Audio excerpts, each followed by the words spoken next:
In November of 1966, a moth-like creature was said to have terrorized the town of Point Pleasant, West Virginia. This is a depiction of what he might have looked like, and we're here in Point Pleasant, West Virginia. Let's go find the Mothman.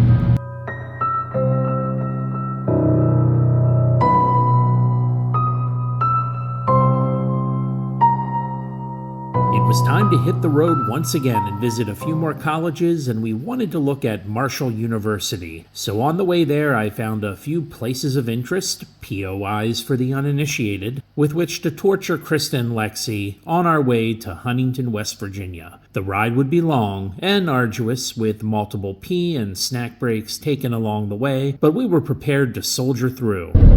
Freaking Batman's car. That's Bruce Wayne. Point Pleasant, West Virginia loomed in the distance like a mirage, while strange and ominous cloud cover turned the sun above us into a restrained ball of light, its rays completely absorbed into the sky around it. It was here, from 1966 to 1967, that a strange winged creature known as the Mothman was reportedly seen by over 100 people. With a town museum to capture all the magic of those moments locked in time, I knew it was the perfect way to inconvenience my family with my typical Griswoldian curiosity. I hope they appreciate me when I'm dead. This is no longer a vacation. It's a quest. It's a quest for fun. I'm gonna have fun, and you're gonna have fun. We're all gonna have so much fun we'll need plastic surgery to remove our smiles. You'll be whistling Symphony Doodah out of your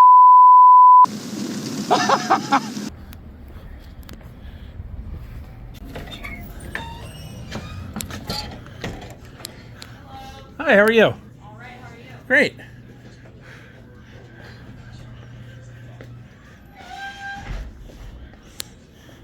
Is the museum open? Okay, can I get 3?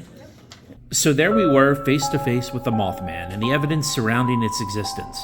I have to admit that I wasn't expecting much from the museum, but I was surprised to find a very accessible experience with very few restrictions. As for example, the video I was able to film inside. If you're unfamiliar with the Mothman legend, a quick lesson is in order. On November 15th, 1966, incidentally we were there 2 days shy on November 13th of this year, 2 couples encountered a 6.5 to 7 foot tall winged creature with glowing red eyes stalking the car they were in as it buzzed them overhead in an area where the West Virginia Ordnance Works used to be just outside of town.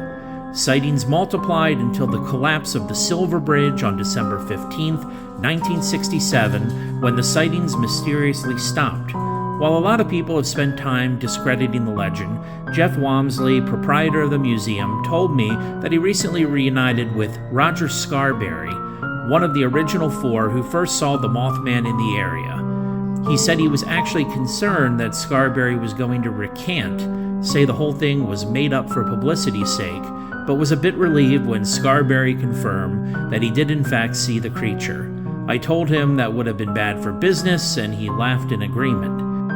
In fact, Walmsley, who has written books on the subject and appears in at least one documentary, told me the people he's met have also not recanted seeing it, and not just in peripheral glimpses in a field or flying overhead in darkness so that they couldn't quite make out what it was. Some of the sightings appeared to have defied explanation, such as a man who saw the creature appear in his room and professed his faith in Christ, which seemed to repel the creature. Now, if these guys showed up to your door in 1966 in Point Pleasant, you were probably terrified because you didn't know their intentions and they thought you were part of some suspicious activity.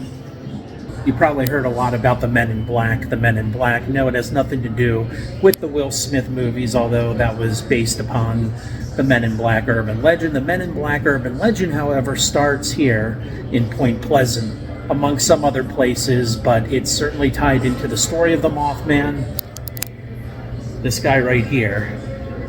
Government agents from unknown organizations or affiliations with the government started appearing around Point Pleasant and interrogating people. They wore these black suits, black fedoras, black glasses, and drove in black Cadillacs, but People said there was something strange about them. They didn't necessarily seem human sometimes in their interactions. Of course, if you're a video game player like myself, man, you have to throw some Fallout memorabilia in there, because the Mothman is obviously something that's important to the Fallout series, and one of those games takes place in West Virginia, and you can actually come here and hang out in Point Pleasant. These were the 4 people who are responsible for reporting the first sighting of the Mothman in November of 1966. This is the blanket that came in contact with both Richard Gere and Deborah Messing in the motel scenes from the movie The Mothman Prophecies. But they would talk about weird noises, but no one had ever talked about actually seeing it. The sandhill crane is to Mothman what swamp gas is to UFOs. It's the go-to explanation.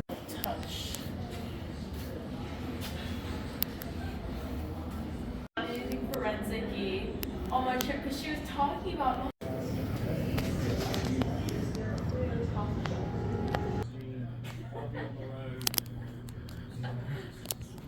What do you do for your birthday? Mom needs to come over.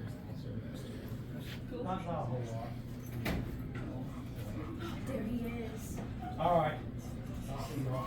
Bye, Jeff. I'll check in tomorrow, Stuart. Just remember 9 o'clock. What's going on, guys? The Riverwalk is all the Native American story. Oh, okay. Room 314 in this place is haunted. So there was a bloody battle here between Native Americans and Americans moving into the frontier, which at the time was near Point Pleasant, West Virginia. And I think one of the tribes was the Shawnee, led by Chief Cornstalk.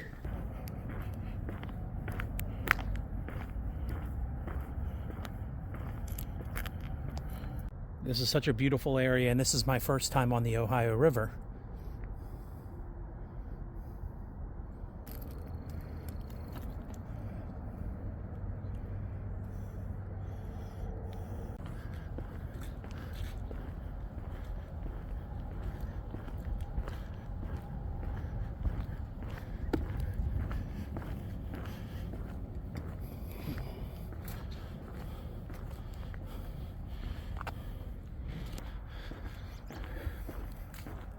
So right here we have Chief Cornstalk and Andrew Lewis, the 2 belligerents that met here on Point Pleasant when 2 tribes were confronted and nearly wiped out by settlers. Here's a depiction of Lord Dunmore. The Point Pleasant conflict was a part of Lord Dunmore's war.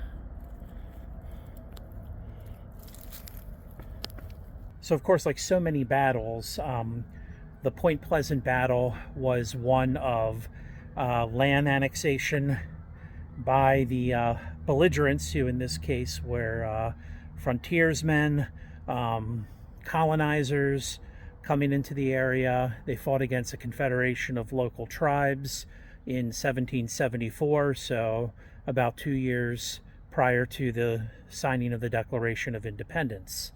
It was a bloody conflict. The colonials were successful in driving the Native Americans from this area. There's a lot of bloodshed, and it's also said there's a tremendous amount of bodies of the Native Americans that still lie underground around this area. And they've got school buses down there bringing people in.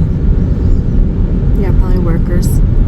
What? Probably immigrant workers, probably, workers, but yeah. on school buses. Yep. Wow. Just the scope. Look at the building in the background over there. That's its own building. Well, there's where your jobs will be. Yep. And this obviously started before Trump. Well, Trump this time, but I feel like steel industry was something he talked about the last time. Thanks for traveling with Trey. Remember to like, subscribe, and comment. I appreciate your support, and I'll see you next time.